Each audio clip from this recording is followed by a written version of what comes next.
Hi students, good morning. ಹೆಂಗಿದ್ದೀರಿ ಎಲ್ಲರೂ? I hope ನೀವು ಚೆನ್ನಾಗಿದ್ದೀರಾ ಅಂತ ಅನ್ಕೊತೀನಿ. ಎಸ್, ತುಂಬ ದಿನ ಆಯಿತು ವಿಡಿಯೋ ಮಾಡೋಕ್ಕಾಗಿರಲಿಲ್ಲ. So sorry for the inconsistency. Regular ಆಗಿ ವಿಡಿಯೋ ಮಾಡೋದು ಟ್ರೈ ಮಾಡ್ತೀನಿ, ಓಕೆನಾ? ಸೊ ಏನಪ್ಪ ವಿಷಯ ಅಂದರೆ, ಸೊ ಎಕ್ಸಾಮ್ ಕುರಿತಾಗಿ ಒಂದು ಅಪ್ಡೇಟ್ ಬಂದಿದೆ. ಸೊ ನಿಮಗೆಲ್ಲರಿಗೂ ಗೊತ್ತು, ಇಷ್ಟು ದಿನ PCI ಬೋರ್ಡ್ ಇತ್ತು, pharmacy counselling of India. So ಆ ಜಾಗಕ್ಕೆ ಈಗ NPC ಬಂದಿದೆ, national pharmacy commission. So PCI ಅವರು 1948 ಆ್ಯಕ್ಟ್ನ ಫಾಲೋ ಮಾಡ್ತಾಯಿದ್ರು. ಸೊ NPC ಇವಾಗ 2026 ಆ್ಯಕ್ಟ್ನ ಫಾಲೋ ಮಾಡ್ತಾ ಇದೆ. ಸೊ ಇವರು ಫಾರ್ಮಸಿ ಫೀಲ್ಡಲ್ಲಿ ಕೆಲವೊಂದು ಚೇಂಜಸ್ನ ತರ್ತಾ ಇದ್ದಾರೆ. ಸೊ ಏನು ಚೇಂಜಸ್ನ ತರ್ತಾ ಇದ್ದಾರೆ, ಸೊ ಈ ವಿಡಿಯೋದಲ್ಲಿ ನಿಮಗೆ ಹೇಳ್ತೀನಿ. ಅದಕ್ಕಿಂತ ಮುಂಚೆ ಚಾನಲ್ಗೆ ಸಬ್ಸ್ಕ್ರೈಬ್ ಮಾಡಿ, ನಿಮ್ಮ ಫ್ರೆಂಡ್ಸ್ಗೆ ವಿಡಿಯೋನ ಶೇರ್ ಮಾಡಿ, ಯಾರ್ಯಾರು ಫಾರ್ಮಸಿ ಓದ್ತಾ ಇದ್ದಾರೆ. ಸೊ ವಿಡಿಯೋಗೆ ಲೈಕ್ ಕೊಡಿ. ಬನ್ನಿ ವಿಡಿಯೋ ಶುರು ಮಾಡೋಣ. ಎಸ್, ನಿಮಗೆಲ್ಲರಿಗೂ ಗೊತ್ತು, ಇಷ್ಟು ವರ್ಷ PCI pharmacy counselling of India board ಇತ್ತು.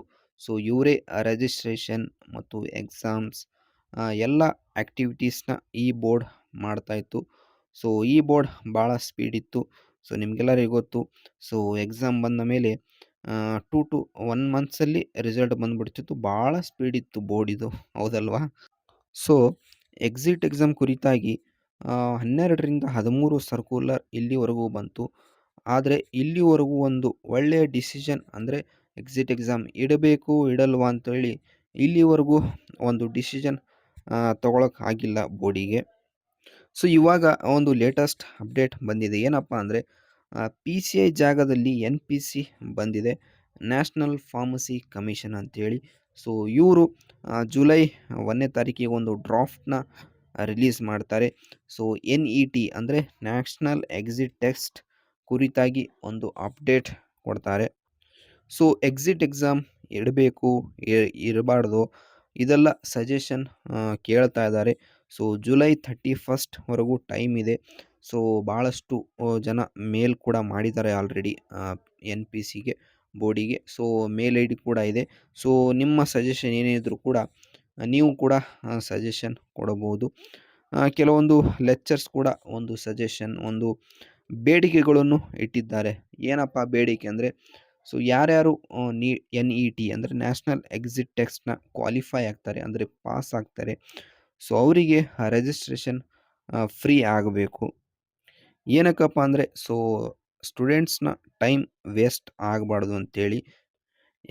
ಟೆಸ್ಟ್ ಬರೆದು ಆಮೇಲೆ ಮತ್ತೆ ಲೈಸೆನ್ಸಿಗೆ ಅಪ್ಲೈ ಮಾಡಬೇಕಂದ್ರೆ ಸೊ ಮತ್ತೆ 1 ಇಯರ್ ಕಾಯಬೇಕಾಗುತ್ತೆ. ಸೊ ಸ್ಟೂಡೆಂಟ್ಸ್ ಟೈಮ್ ವೇಸ್ಟ್, ಎಲ್ಲ ವೇಸ್ಟ್ ಆಗುತ್ತೆ. ಸೊ ಕ್ವಾಲಿಫೈ ಆದಮೇಲೆ, ಪಾಸ್ ಆದಮೇಲೆ, ಟೆಸ್ಟ್ ಪಾಸ್ ಆದಮೇಲೆ ಅದರ ಸರ್ಟಿಫಿಕೇಟ್ ಜೊತೆಗೆ ಇದರ ರಿಜಿಸ್ಟ್ರೇಷನ್ ಸರ್ಟಿಫಿಕೇಟ್ ಕೂಡ ಅಟ್ಯಾಚ್ ಮಾಡಿ ಕೊಡಬೇಕು, ವಿತ್ ಫ್ರೀ ರಿಜಿಸ್ಟ್ರೇಷನ್ ಅಂತೇಳಿ ಒಂದು ಡಿಮ್ಯಾಂಡ್ ಮಾಡ್ತಾ ಇದ್ದಾರೆ. ಸೊ ಸೆಕೆಂಡ್ ಡಿಮ್ಯಾಂಡ್ ಏನಪ್ಪ ಅಂದರೆ, ಸೊ ಫಾರ್ಮಾ ಇಂಡಸ್ಟ್ರಿಯಲ್ಲಿ ಸೊ ಬರೀ D pharma, B pharma, M pharma ಅವರಿಗೆ ತಗೋಬೇಕು. ಇದರ ಹೊರತಾಗಿ ಮತ್ತು ಯಾರನ್ನು ತಗೋಬಾರ್ದು ಫಾರ್ಮಾ ಇಂಡಸ್ಟ್ರಿಯಲ್ಲಿ ಅಂತೇಳಿ ಇನ್ನೊಂದು ಡಿಮ್ಯಾಂಡ್ ಇದೆ. ಸೊ ಮೂರನೇ ಡಿಮ್ಯಾಂಡ್ ಏನಪ್ಪ ಅಂದರೆ, ಸೊ ಯಾರ್ಯಾರು ಫಾರ್ಮಾ ಇಂಡಸ್ಟ್ರಿಯಲ್ಲಿ ಜಾಯಿನ್ ಆಗ್ತಾರೆ, ಸೊ ಅವರಿಗೆ ಮಿನಿಮಮ್ ಸ್ಯಾಲ್ರಿ 25,000 ಇರಬೇಕು ಅಂತೇಳಿ ಈ 3 ಡಿಮ್ಯಾಂಡ್ ಹಾಕಿದ್ದಾರೆ ಇವಾಗ ಲೆಕ್ಚರ್ಸ್ ಆಗಲಿ ಭಾಳ ಮಂದಿ. ಸೊ ಒಂದು ಗುಡ್ ಡಿಮ್ಯಾಂಡ್ಸ್ ಅಂತಲೇ ಹೇಳ್ತೀನಿ. ಸೊ ಸ್ಟೂಡೆಂಟ್ಸಿಗೆ ಒಳ್ಳೆಯದಾಗುತ್ತೆ ಈ ಡಿಮ್ಯಾಂಡ್ಸ್ ಏನಾದರೂ ಇಂಪ್ಲಿಮೆಂಟ್ ಆದರೆ, ಓಕೆನಾ? ಸೊ ಯಾರೂ ಕೂಡ ಪ್ಯಾನಿಕ್ ಆಗಬೇಡಿ, ಎಕ್ಸಾಮ್ ಬಂದೇ ಬಿಡ್ತು ಅಂತೇಳಿ.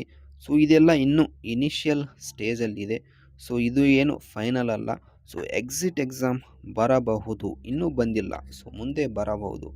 ಸೊ ಮುಂದೆ ಏನಾದರೂ ನನಗೆ ಲೇಟೆಸ್ಟ್ ಅಪ್ಡೇಟ್ ಸಿಕ್ಕರೆ ನಿಮಗೆ ಖಂಡಿತ ನಿಮಗೆ ಈ ವಿಡಿಯೋದಲ್ಲಿ, ಈ ಚಾನಲಲ್ಲಿ ನಿಮಗೆ ತಿಳಿಸ್ತೀನಿ. So stay tuned and next ವಿಡಿಯೋದಲ್ಲಿ ನಿಮಗೆ ಸಿಗ್ತೇನೆ. ಅಲ್ಲಿವರೆಗೂ ಟೇಕ್ ಕೇರ್, ಬಾಯ್ ಬಾಯ್, ನಮಸ್ಕಾರ.